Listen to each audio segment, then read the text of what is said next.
Hey everybody, welcome back to Double Clutch. This is MotorMouth. I'm Matt Miller.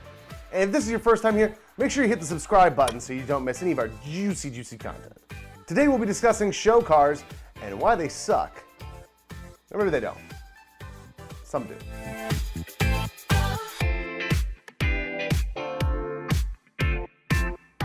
What I'm trying to say is that for the most part, the idea of a show car defeats the purpose of a car.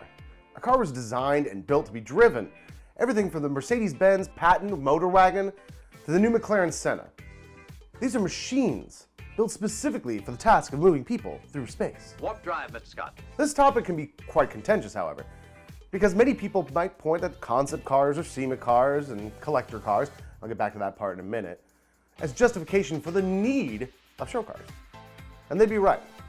These SEMA cars and concept cars are built as showcases for a brand. These cars are built to show what a business can do for your car, or could possibly do in building a car.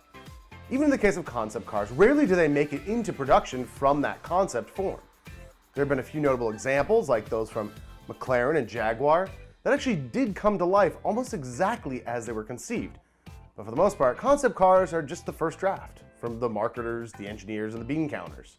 SEMA builds are generally meant to showcase a brand or a business, to show off what their products or services could do for you, either as a consumer or as another business. These types of cars are designed to make money. They're show floor eye candy that are meant to attract business.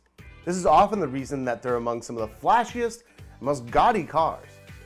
I have to say, on a personal note, the show floor of SEMA kind of looks a lot like that orgy scene from Eyes Wide Shut. You know the one. You act like you didn't press pause on that scene. And finally, there's the collector cars.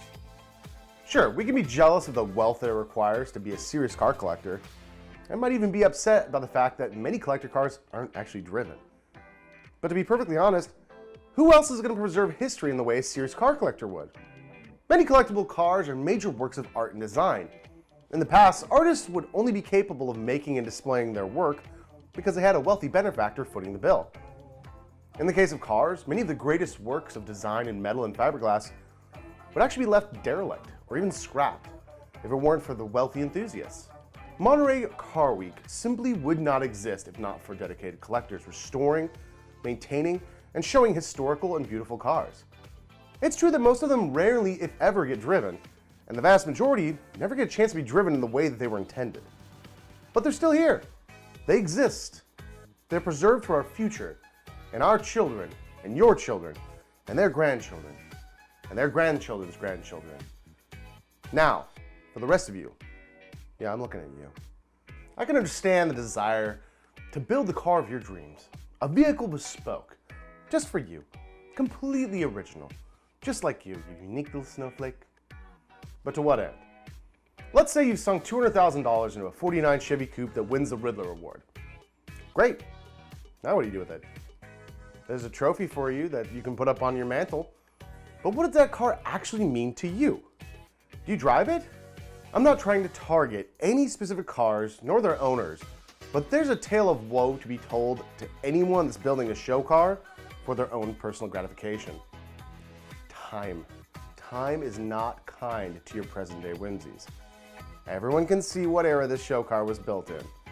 Regardless of its upkeep, we can see the DVD player lovingly recessed in the rear passenger area. We can see the shaved tailgate handle and the door handles and the side marker lights and the headlights. If you've been looking at show cars long enough, you can start to tell what era they were built in. They can tend to be kind of time capsules of kitsch and forsaken technology. They begin to look old.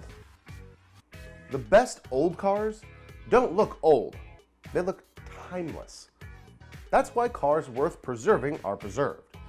And even the cars that are preserved that were never actually worth preserving are done to poke fun at what we thought we were as a culture at one point in time. Like how the pervy mustache and the mullet have made a comeback, albeit ironically. I'll say, however, if you want to shave the door handles, and the headlights, and the mirrors, and then put 15 screens in your car, go sick. Go forward with my blessing.